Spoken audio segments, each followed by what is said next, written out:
नमस्कार, मैं चंचल बब्बर, विद्यालयी शिक्षा उत्तराखंड से आज की गणित की कक्षा में आपका स्वागत है।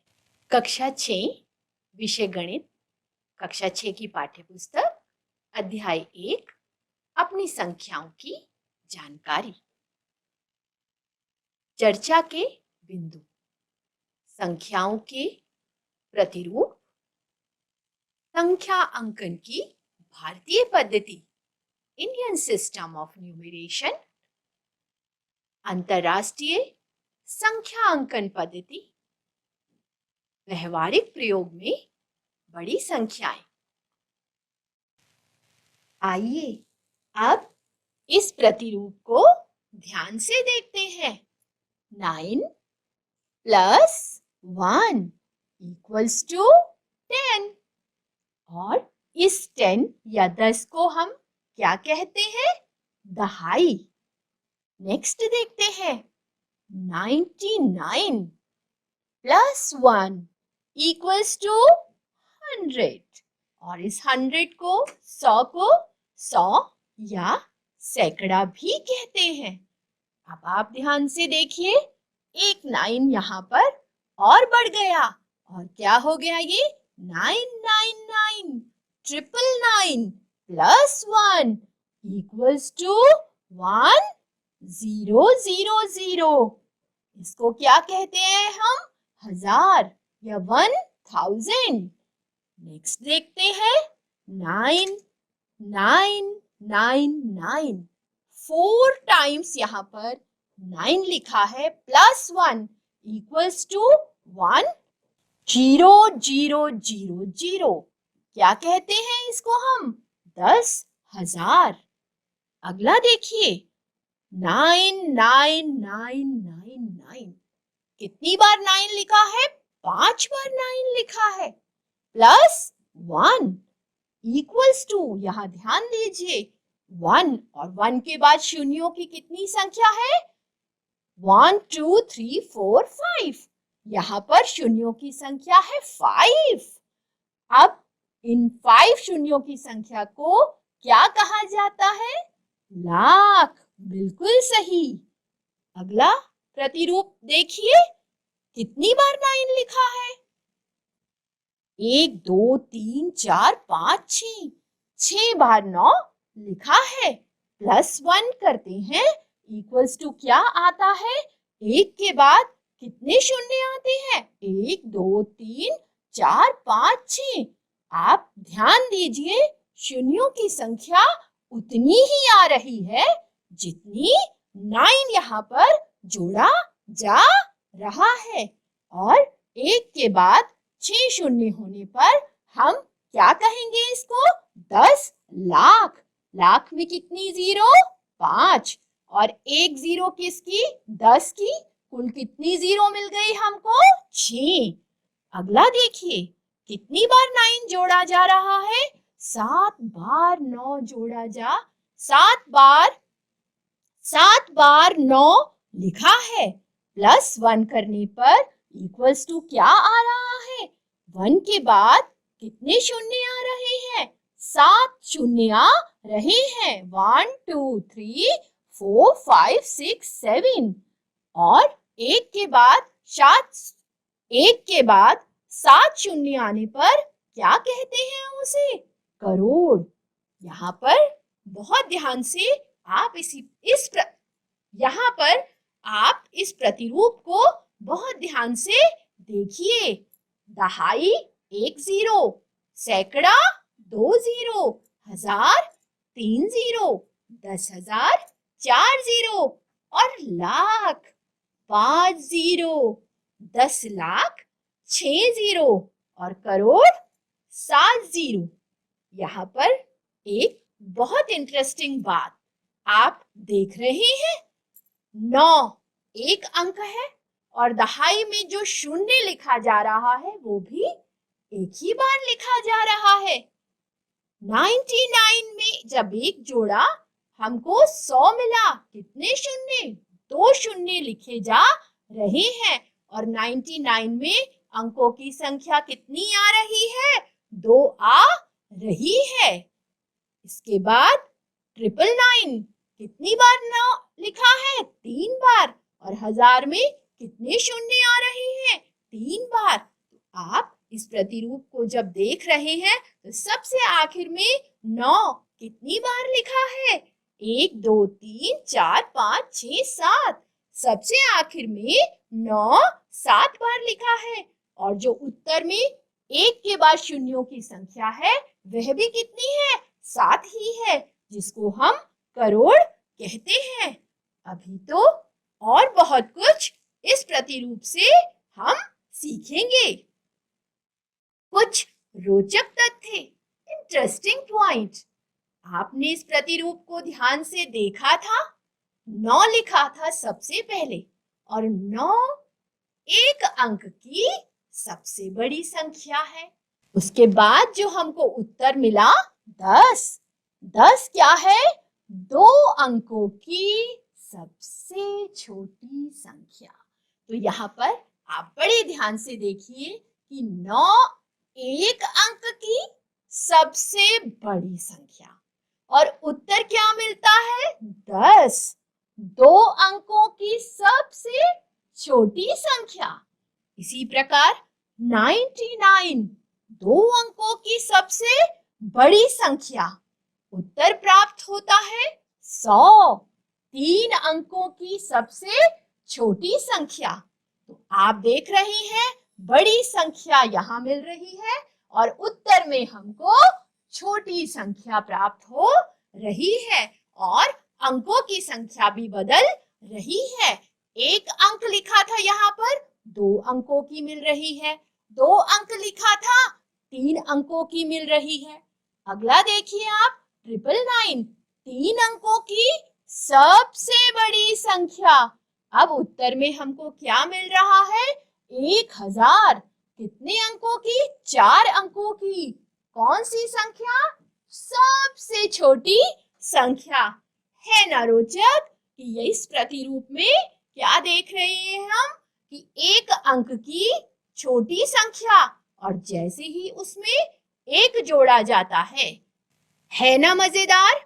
आपने देखा 9 1 अंक की सबसे बड़ी संख्या और जैसे ही 1 जोड़ा गया उत्तर जो प्राप्त हुआ वो 2 अंकों की सबसे छोटी संख्या।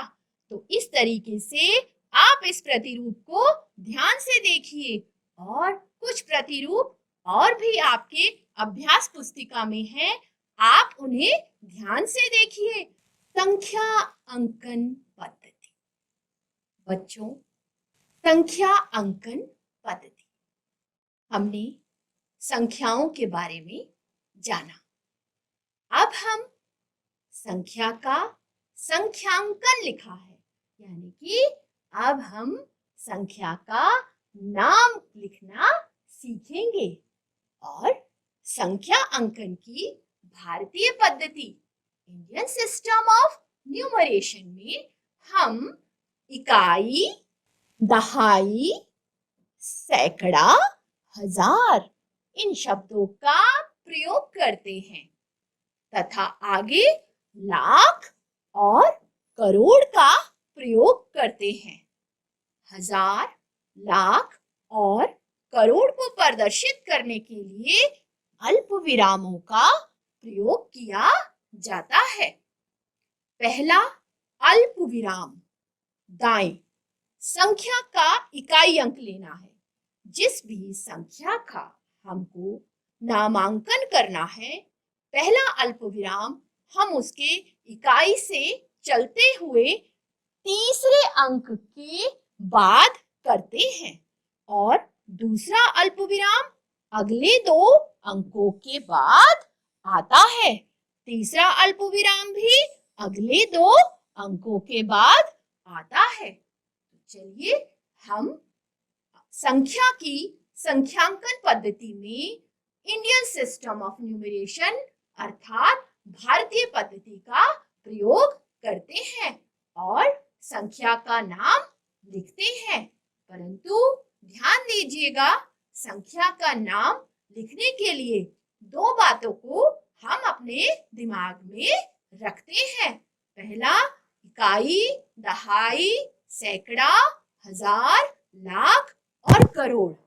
उसके बाद हम अल्प विराम लगाएंगे और अल्प विराम लगाने के बाद हम उस संख्या का भारतीय पद्धति में नाम लिखेंगे। चलिए इस प्रश्न को हम करके देखते हैं। उपयुक्त स्थानों पर अल्प विराम लगाइए और संख्या नामों को भारतीय संख्यांकन पद्धति में लिखिए। अब हम इस संख्या को लेते हैं और भारतीय पद्धति का प्रयोग करेंगे। उस पद्धति में हमको सबसे पहले अल्प विराम लगाने हैं। अल्प विराम लगाते समय हमें क्या ध्यान रखना है? हमको पहले इकाई का स्थान देखना है और इकाई का स्थान सबसे आखिरी दाईं तरफ लिखा हुआ है। दो क्या है हमारा? इकाई का स्थान है या दायां स्थान है। कितना हम चलेंगे दाएं से या इकाई से? 3 अंक चलेंगे। 1 2 3। तो यहाँ पर हमारा पहला अल्प विराम लग जाएगा। उसके बाद दूसरा अल्प विराम कितने अंकों के बाद लगाना है? 2 अंकों के बाद।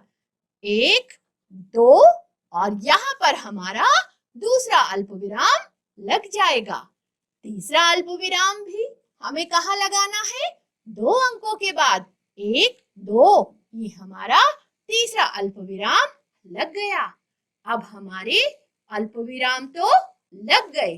पहला अल्प विराम इकाई से 3 अंकों के बाद। उसके बाद दूसरा अल्प विराम 2 अंकों के बाद। उसके बाद तीसरा अल्प विराम भी 2 अंकों के बाद। ये तो हमने सीख लिया। अब हम इसका नाम लिखना सीखेंगे, क्योंकि संख्या अंकन पद्धति में हमको उस संख्या का नाम भी तो लिखना है। तो कैसे हम अब इसका नाम लिखेंगे, इस बात को समझ लेते हैं। ध्यान से देखिए, हमारा इस संख्या का बायां अंक 8 है। 8 के बाद कितने स्थान हैं? कुल उन स्थानों को गिन लेते हैं। 1 2 3 4 5 6 7। कुल 8 के बाद 7 स्थान है। और 7 स्थान जब होते हैं तो क्या कहते हैं? अभी आपने प्रतिरूप में देखा था ना कि 1 के बाद 7 शून्य लिखे थे। क्या कहा था हमने? हमने उसको करोड़ कहा था। प्रतिरूप को बहुत ध्यान से देखना है और उसमें शब्दों में जो लिखा है उसको भी बहुत ध्यानपूर्वक देखना है। अब हम नाम लिखते हैं। 8 को हिंदी में इस प्रकार लिखा जाता है, 8। उसके बाद क्या लिखेंगे हम? 7 स्थान है तो 7 स्थान के लिए क्या लिखा जाता है? करोड़ लिखा जाता है। 8 कॉमा है 8 और कितने स्थान? करोड़। इस कॉमा या विराम के बाद 2 अंक हैं और इन दोनों अंकों को क्या बोलेंगे? 75। क्या बोलेंगे? 75। 75। उसके बाद कितने स्थान हैं? कितने स्थान हैं उसके बाद? ये देख गिनेंगे हम उनके बाद। पहले अल्प विराम और दूसरे अल्प विराम के बीच में कौन सी संख्या बन रही है? 75। 75। 75 को हम क्या बोलेंगे हिंदी में? 75। उसके बाद के अंकों को गिनिए। उसके बाद के अंक कितने आ रहे हैं? 1 2 3 4 5 और 5 अंकों को हम क्या कहते हैं? लाख। 75 के बाद क्या लिखा जाएगा? लाख लिखा जाएगा। उसके बाद दूसरे अल्पविराम और तीसरे अल्पविराम के बीच में कौन सी संख्या बन रही है? 95। 95 को हिंदी में क्या बोलेंगे? 95। यहाँ पर हम लिख देंगे 95। उसके बाद के अंक कितने हैं? 1, 2, 3, 3 स्थान है और 3 स्थान को हम क्या कहते हैं? हजार। उसके बाद क्या लिखा है? 7। 7 को हिंदी में इस प्रकार लिखा जाता है। 7 के बाद कितने स्थान हैं? 2 और 2 स्थानों को क्या कहा जाता है? 100। अब 7 के बाद के अंकों को देखिए। 7 के बाद के अंक कितने लिखे हैं? 2 और इसको क्या बोलते हैं? 62। और क्या लिखा जाएगा? 62 लिखा जाएगा। इस प्रकार हम अपनी संख्या का नाम भारतीय पद्धति में लिख सकते हैं। पर एक बहुत इंपॉर्टेंट बात आप ध्यान दीजिए, हमने संख्यांकन करते समय कौन सी शब्दों का प्रयोग किया है जो बहुत ही महत्वपूर्ण है? करोड़, करोड़ के बाद लाख, लाख के बाद हजार और हजार के बाद 100। तो आपने अभी देखा कि हमने कौन से शब्दों का प्रयोग करना है? इकाई, दहाई, उसके बाद सैकड़ा, हजार और आगे लाख और करोड़ का प्रयोग करना है। तो करोड़, करोड़ के बाद क्या आएगा? लाख, लाख के बाद हजार, हजार के बाद 100 का प्रयोग होगा। इसमें अंकों के बाद के स्थान आपको बहुत ध्यानपूर्वक गिनने हैं, तभी आप इस संख्या का नामांकन कर सकते हैं। चलिए एक उदाहरण को और देख लेते हैं, किस प्रकार हमको आगे की संख्या का नामांकन करना है। 8546283।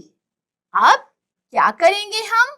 बिल्कुल सही, हम इस संख्या में सबसे पहले क्या लगाएंगे? अल्प विराम लगाएंगे। 8546283 और अल्प विराम कौन से स्थान से लगाएंगे? संख्या के दाएं स्थान से या इकाई के स्थान से। और कितने अंकों के बाद पहला अल्प विराम लगेगा? 3 अंकों के बाद पहला अल्प विराम लगेगा। इकाई का स्थान कौन सा है? 3, जिसको हम दायां स्थान भी कह रहे हैं। 1, 2, 3 पहला अल्प विराम 6 से पहले लगाया जाएगा। दूसरा अल्प विराम उसके बाद के 2 अंकों के बाद लगाया जाएगा। दूसरा अल्प विराम हमारा 5 के पहले लगाया जाएगा। उसके बाद अब हमारा इसमें कोई अल्प विराम नहीं लग पाएगा, क्योंकि 2 स्थानों के बाद तो अब अंक है ही नहीं। तो इसमें कितने अल्प विराम लगे?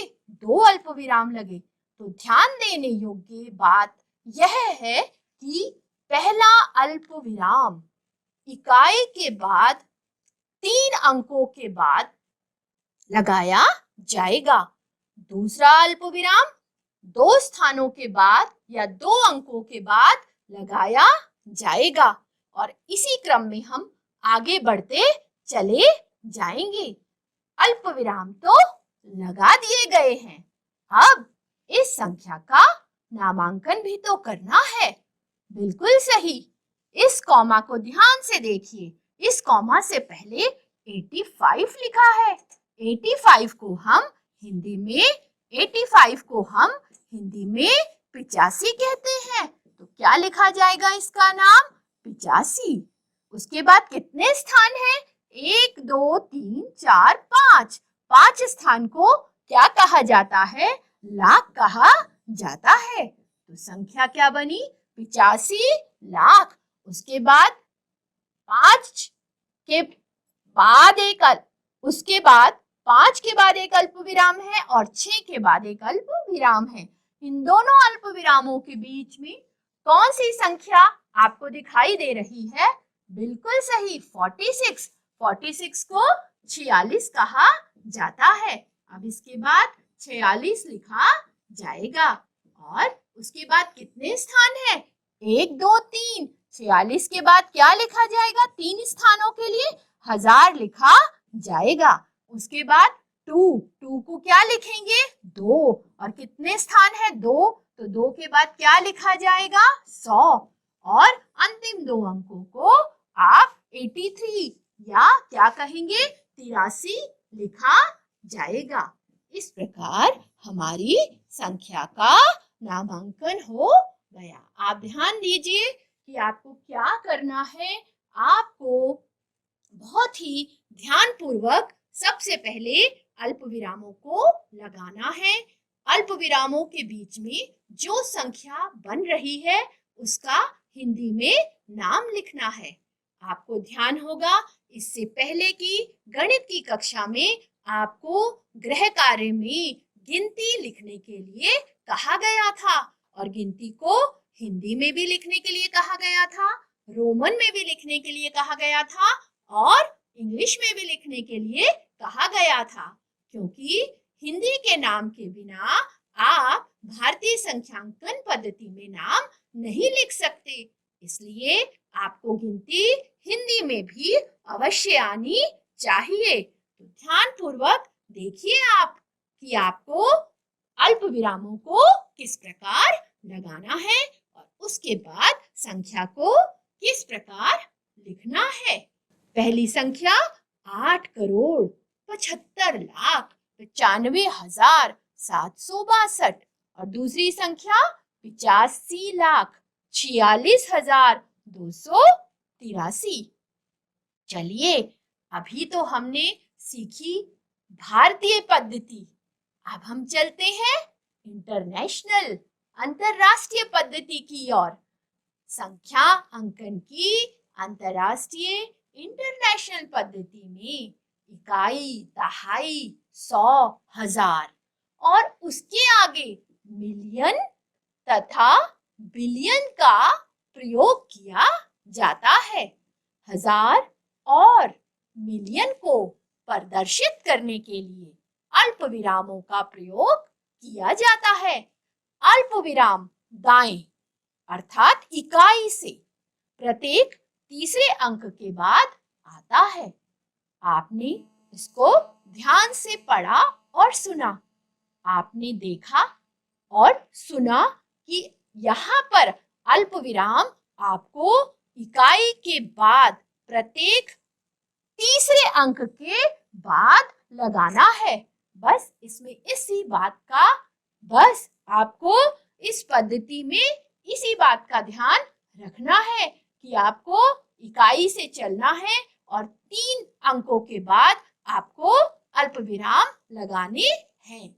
और नाम लिखते समय आपको क्या ध्यान रखना है कि हजार के बाद आपको मिलियन और बिलियन का प्रयोग करना है, अर्थात आपको करोड़ और लाख शब्द का प्रयोग नहीं करना है, बल्कि आपको मिलियन तथा बिलियन शब्दों का प्रयोग करना है।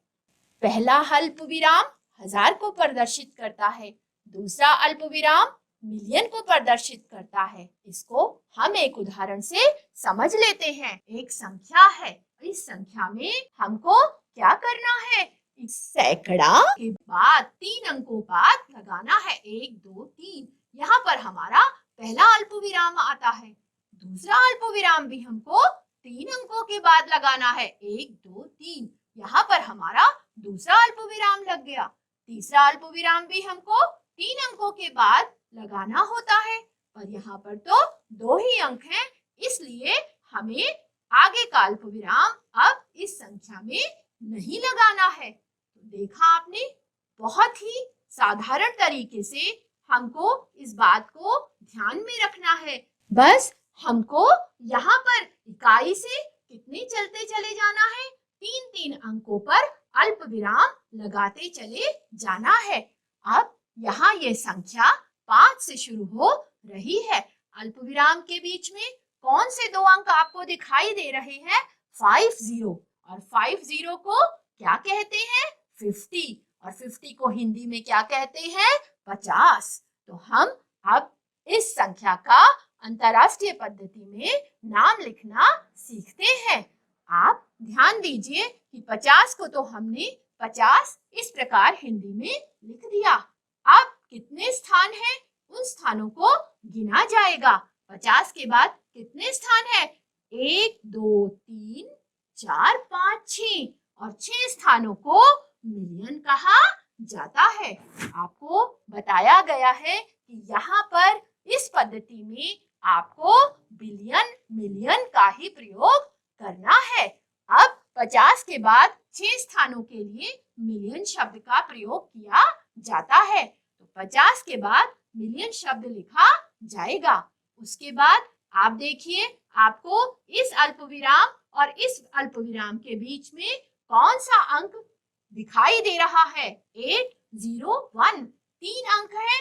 और इस संख्या को क्या कहा जाएगा? एक साथ कहा जाएगा 801। बिल्कुल सही। और हिंदी में लिखा जाएगा 801।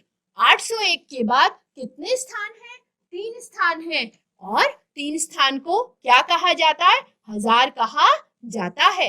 इस अल्पविराम के बाद आपको कौन सी संख्या दिखाई दे रही है? 592। 5 को 5 कहा जाएगा और 5 इस प्रकार लिखा जाएगा।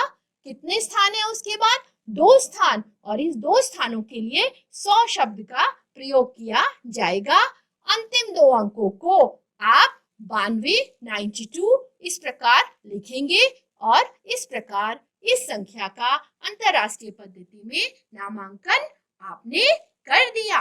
अब हम देखते हैं कि इस संख्या को भारतीय पद्धति में किस प्रकार लिखा जाएगा। भारतीय पद्धति में लिखने के लिए इस संख्या में पहले अल्पविरामों को लिखा जाएगा। पहला अल्पविराम इकाई से 3 स्थान के बाद आएगा। उसके बाद दूसरा अल्पविराम 2 अंकों के बाद आएगा। तीसरा अल्पविराम भी 2 अंकों के बाद आएगा। तो आपने देखा, अब यह संख्या 5 से शुरू तो हो रही है, पर अल्पविराम 5 के बाद लगा है। यहाँ पर 5 और 0 के बाद लगा था अल्पविराम। अब यहाँ पर भारतीय पद्धति में तो 5 के बाद लगा है अल्पविराम। तो नाम लिखते समय क्या लिखा जाएगा? 5 लिखा जाएगा। कितने स्थान है 5 के बाद? गिन लिए जाएंगे। 1, 2, 3, 4, 5, 6, 7 और 7 स्थानों को करोड़ कहा जाएगा। 5 के बाद करोड़ लिखा जाएगा। उसके बाद ये 5 के बाद का कॉमा और अगले कॉमा के बीच में आपको कौन सा अंक दिखाई दे रहा है? 08। और 08 को आप क्या कहेंगे? 8 कहेंगे। तो यहाँ पर 8 लिख दिया जाएगा। 8 के बाद आप स्थान गिनेंगे। 1, 2, 3, 4, 5 5 स्थान है और 5 स्थान को लाख कहा जाता है। उसके बाद 1 के बाद के अल्पविराम के बाद आपको 592 दिखाई दे रहा है, जिसको हम भारतीय पद्धति में इस संख्या को इस प्रकार लिखा जाएगा। पहला अल्पविराम इकाई से 3 स्थान के बाद लगाया जाएगा। दूसरा अल्पविराम 2 स्थान के बाद लगाया जाएगा और तीसरा अल्पविराम भी 2 स्थान के बाद लगाया जाएगा। आप ध्यान से देखिए, 5 के बाद अल्पविराम लगा हुआ है, तो आपको कौन सा अंक दिखाई दे रहा है? 5 दिखाई दे रहा है। तो हम हिंदी में 5 लिखेंगे। उसके बाद के स्थानों को गिना जाएगा। उसके बाद के स्थान कितने हैं? 1, 2, 3, 4, 5, 6, 7 7 स्थान को करोड़ कहा जाता है। 5 के बाद करोड़ लिखा जाएगा। उसके बाद 5 के बाद का अल्पविराम और 8 के बाद का अल्पविराम में आपको कौन से अंक दिखाई दे रहे हैं? 08। और 08 को आप 8 लिखेंगे। और उसके बाद कितने स्थान है? 1, 2, 3, 4, 5 5 स्थान है और 5 स्थान को लाख लिखा जाता है। उसके बाद आप देखिए, 8 के बाद का अल्पविराम और 1 के बाद का अल्पविराम, आपको कौन से अंक दिखाई दे रहे हैं? 0, 1। उसको क्या कहा जाएगा? 1000 कहा जाएगा। 1 के बाद के अल्पविराम के बाद आपको कौन से अंक दिखाई दे रहे हैं? आपको 592 दिखाई दे रहा है, जिसको इस प्रकार लिखा जाएगा। 5 और 5 के बाद कितने स्थान हैं? 2 स्थान और 2 स्थानों को 100 कहा जाएगा। और अंतिम दो अंक 92 को 92 कहा जाता है। तो इस प्रकार हमारी इस संख्या को भारतीय पद्धति में ऐसे या इस प्रकार कहा जाएगा 5,08,01,592। तो आप बहुत ध्यान से देखिए अंतरराष्ट्रीय पद्धति में और भारतीय पद्धति में क्या अंतर है। संख्या तो वही थी, अंकों की संख्या भी वही थी, परंतु अल्प विराम लगाने में बहुत अंतर है। क्या अंतर है? आपको पहला अल्प विराम तो दोनों ही पद्धतियों में इकाई से 3 स्थान के बाद ही लगाना होता है, परंतु दूसरा अल्प विराम भारतीय पद्धति में 2 अंकों के बाद तथा अंतरराष्ट्रीय पद्धति में 3 अंकों के बाद लगाना होता है। उसके बाद भारतीय पद्धति में जो भी अल्प विराम लगाए जाएंगे 2-2 अंकों के बाद लगाए जाएंगे, परंतु अंतरराष्ट्रीय पद्धति में आपको जो अगला अल्प विराम लगाना है वो है 3-3 अंकों के बाद ही लगाना है। तथा आपको भारतीय पद्धति में करोड़, लाख, हजार और 100 शब्द का प्रयोग करना है, परंतु अंतरराष्ट्रीय पद्धति में बिलियन, मिलियन शब्द का प्रयोग करना है तथा साथ ही 1000 और 100 शब्दों का प्रयोग भी करना है। एक महत्वपूर्ण बात और कि 1000 और 100 शब्द का प्रयोग अंतरराष्ट्रीय पद्धति और भारतीय पद्धति दोनों ही पद्धतियों में किया जाएगा। व्यवहारिक प्रयोग में संख्याएं। लंबाई के एक मात्रक के लिए सेंटीमीटर का प्रयोग किया जाता है। पेंसिल की लंबाई अपनी पुस्तक या अभ्यास पुस्तिका की चौड़ाई इत्यादि मापने के लिए हम सेंटीमीटर का प्रयोग करते हैं। हमारे स्केल या रूलर पर सेंटीमीटर के चिन्ह अंकित होते हैं। इसके विपरीत एक पेंसिल की मोटाई मापने के लिए हम पाते हैं कि सेंटीमीटर एक बड़ा मात्रक है, अतः पेंसिल की मोटाई दर्शाने के लिए हम एक छोटे मात्रक मिलीमीटर का प्रयोग करते हैं। आपने ध्यान से देखा यहाँ पर लंबाई का मात्रक सेंटीमीटर है, लेकिन यह मात्रक बड़ा है लेकिन छोटा भी है। छोटा कब है? जब हम उसी पेंसिल की क्या नापते हैं? मोटाई नापते हैं। अर्थात हम लंबाई के लिए सेंटीमीटर का भी प्रयोग कर सकते हैं तथा मिलीमीटर का भी प्रयोग कर सकते हैं। हमें यह देखना होगा कि सेंटीमीटर का प्रयोग कब करना है तथा मिलीमीटर का प्रयोग हमको कब करना है। अपनी कक्षा की लंबाई या स्कूल के भवन की लंबाई मापने के लिए सेंटीमीटर छोटा मात्रक है, अतः इस कार्य के लिए हम मीटर का प्रयोग करते हैं। यदि हमें दो शहरों जैसे दिल्ली मुंबई के बीच की दूरी बतानी हो तो मीटर छोटा मात्रक होता है। इसके लिए हम एक बड़े मात्रक किलोमीटर का प्रयोग करते हैं। आपने ध्यान से देखा कि हम लंबाई या दूरी नापने के लिए मीटर का प्रयोग भी कर सकते हैं तथा किलोमीटर का प्रयोग भी कर सकते हैं। यदि भवन की लंबाई नापनी है तो मीटर का प्रयोग करेंगे, परंतु दिल्ली मुंबई, दिल्ली कोलकाता जैसे बड़े शहरों के बीच की दूरी ज्ञात करनी हो या बतानी हो तो यह मीटर भी एक छोटा मात्रक होता है। अब हमें बड़ा मात्रक प्रयोग करना होता है जिसको हम किलोमीटर कहते हैं। अब हम चर्चा करते हैं प्रीफिक्स उपसर्ग का अर्थ। ये बहुत ही रोचक है। आप इस टेबल को बहुत ध्यानपूर्वक देखिए। क्या लिखा है इस टेबल में? Kilo, hecto, deca, metre, deci, centi, milli. यहाँ पर इन शब्दों को उपसर्ग कहते हैं। उपसर्ग का अर्थ होता है जो किसी भी मात्रक से पहले लगाए जाते हैं। जैसे हम कह सकते हैं किलोमीटर, या हम कह सकते हैं किलोग्राम। यहाँ पर आप ध्यान से देखिए कि किलो शब्द हमने मीटर से पहले लगाया है। यहाँ पर देखिए दूसरे शब्द में हमने ग्राम से पहले किलो शब्द का प्रयोग किया है। जब हम मात्रक से पहले शब्द का प्रयोग कर रहे हैं उसको हम उपसर्ग कहते हैं।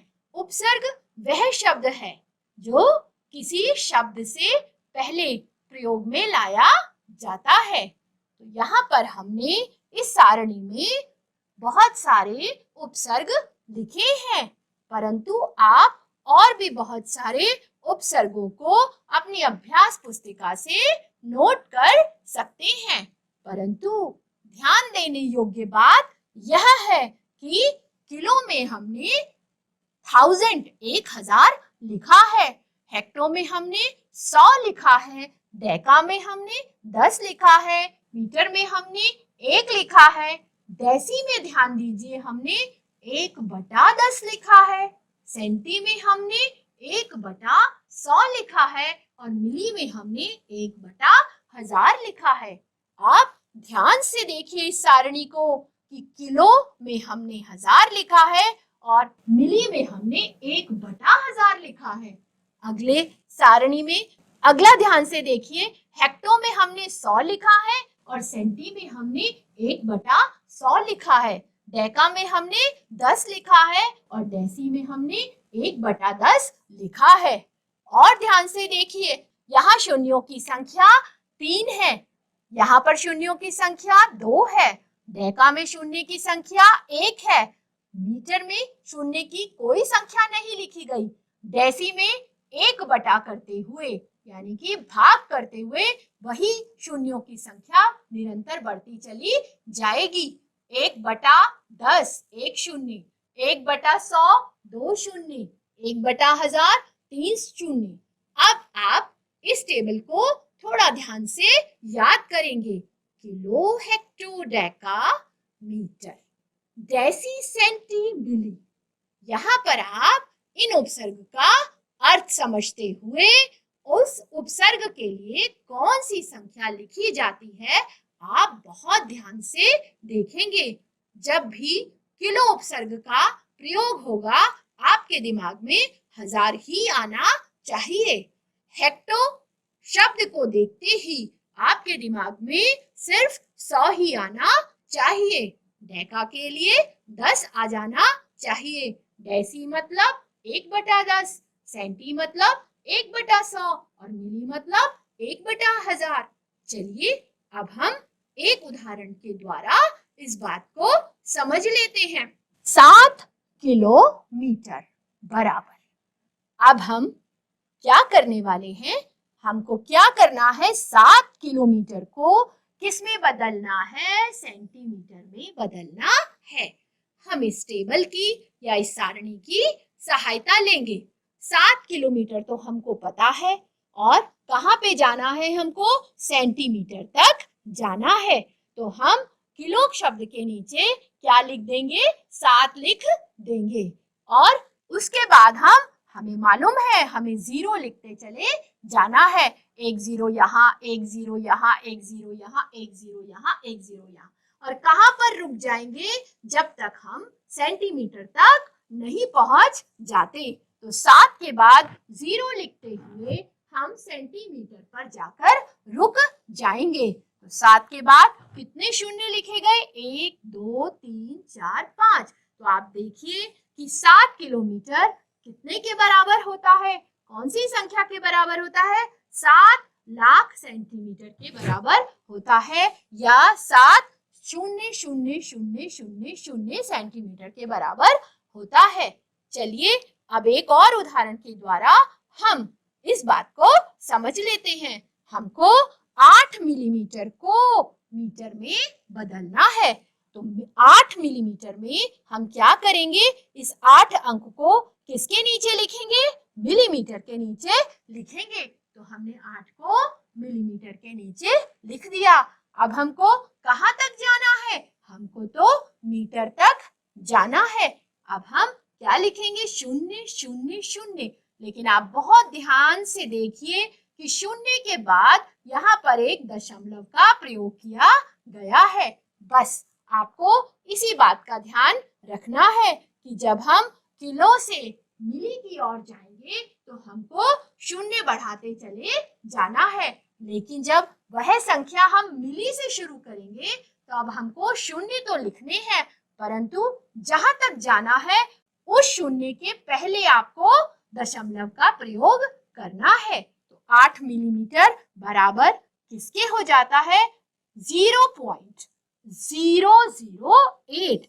इस प्रकार हम बड़ी से बड़ी संख्या का कन्वर्जन या उसको किस मात्रक में प्रयोग कर, या उसको इस प्रकार हम किसी भी संख्या को किसी दूसरे मात्रक में बहुत ही आसानी से बदल सकते हैं।